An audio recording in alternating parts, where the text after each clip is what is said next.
Hey y'all, welcome back to B-rad Garage. We've got Harvey the CRV here, friend of mine's car. We're gonna take some time and kind of get this door panel off, really to chase a speaker issue, but thought we'd make a video about taking the door panel off. This should work on, I think, 07 to 2011 CRVs like this one. So let me hush and let's see if we can't make this thing be rad, everybody.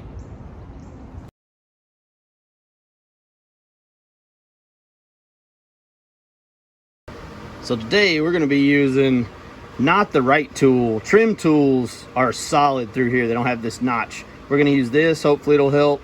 We got a Phillips head and a small flathead. If that doesn't work for my kind of makeshift trim tool, I get a flat blade screwdriver and put some duct tape on it. And it'll give you a way to get under there without jabbing or cutting the door panel. But hopefully this is all we need. So let's see what we can do, y'all. All right, y'all, so basically on a door panel, it's terrifying at first, so try to do it in the warm if you can help it. There's tiny little clips all through here that make awful noises and pop when you move them out. But like I'll show y'all up close, there's some hidden screws in every door panel. This one's got 3, so we've got a little close-up of that. But I'm going to probably just pop those covers off and then get y'all in closer where you can actually see taking those out, then we'll start popping it loose. So every door panel is different, but they're all gonna have hidden screws, and if you're lucky, they're like this one in the door panel. There's like a little rubber mat down here, and then there's one sneaky Pete like under here. So we're gonna pop those covers off and find those first, and then we'll start actually taking the panel off. So 3 Phillips heads, one up top, one behind this little rubber doodad, and I don't know if y'all can see that. Let's try. Yep, Phillips head under there. So we'll get those taken off, and then we'll get y'all back in and we start popping it loose.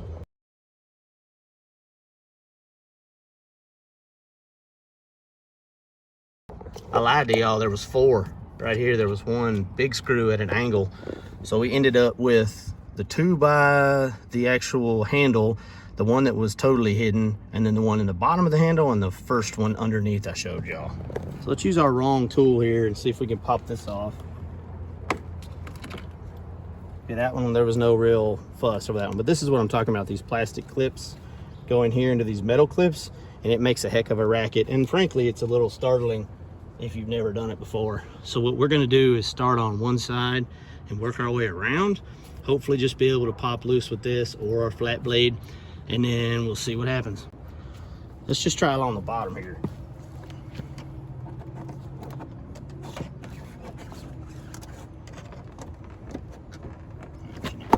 Oh, there's one. There we go.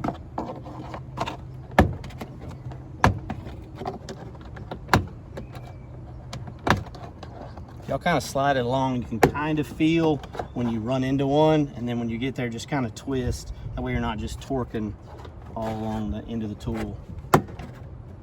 And like I say, if you can do this in the warm, that's probably beneficial as well.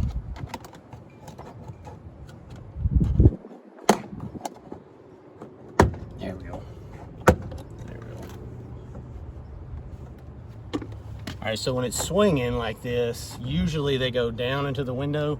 So hopefully we can pick this up, but we've got power windows here. There's probably a power lock here. There's probably connectors or something behind here. So y'all don't just go throwing it into the sky when you take it off. Oh, okay, yeah. Yep, we definitely got things back there. Let me put y'all on pause and see if I can't change the angle. So I got my buddy Jay here holding this for me. There are little clips here. I was kind of nervous about that, but then when I went to test them, they just come out, so that's good. So now we've got this part out, and if we look down here, there's a big mass of wires, and there is a connector here, which probably has a specific way to let go. When I get it off of here safely, I'll get back to y'all. So our clip, I could not get y'all in the angle, but the clip right there, you press it down, and this pulled out easily. So this is all your wiring. So this is kind of what I was saying. Don't just go throwing it to the side. Now, we don't know if this is the issue. We just want to get the door panel off. However, we're going to take this speaker off, and we're just going to look for anything obvious like frayed wires or something weird like that. The other parts of the system are actually in the center console, and I do not feel comfortable doing that to a friend of mine's rig. So let's see if we get this out and see what it looks like. So on these specifically, screw holds the whole enclosure in, and I popped the tabs open like I was telling y'all earlier. Well, guess what? That's not the same kind of tab. So I broke my friend's speaker. See these small little tabs here on the bottom? Luckily I have them both, and we're gonna super glue them back. And this machine screw is what actually holds it. Nothing's punctured or whatnot. So kind of the best of a bad situation. It's just kind of one of the things you run into. I had definitely told her that this could happen. But the bummer is that everything here looks totally fine. I mean, this car is clean, it's got low miles. Nobody's been in here hacking on it or messing with it. Wires look good here. This was popped in down here like it wasn't loose. Nothing looks frayed. So we're gonna consult the owner and see if they want to look in here. Probably not. All I could think would be if there's possible there's something wrong here inside, but the symptoms she's describing kind of seem more like an input issue than a connection issue, because it's all or nothing. There's no crackling or just kind of sorta. So let me go fix my screw up with the tabs, and then we'll get back to y'all. Sorry you can hear my daughter's dog barking.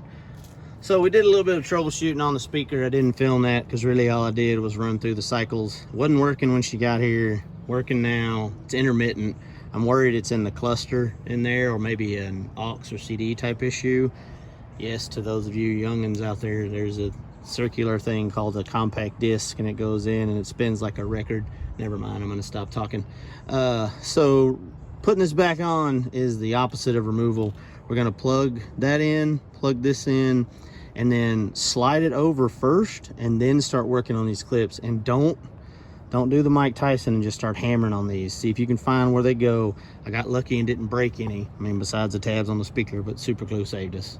So we're just gonna do opposite of removal, and I'll probably just time lapse it, y'all.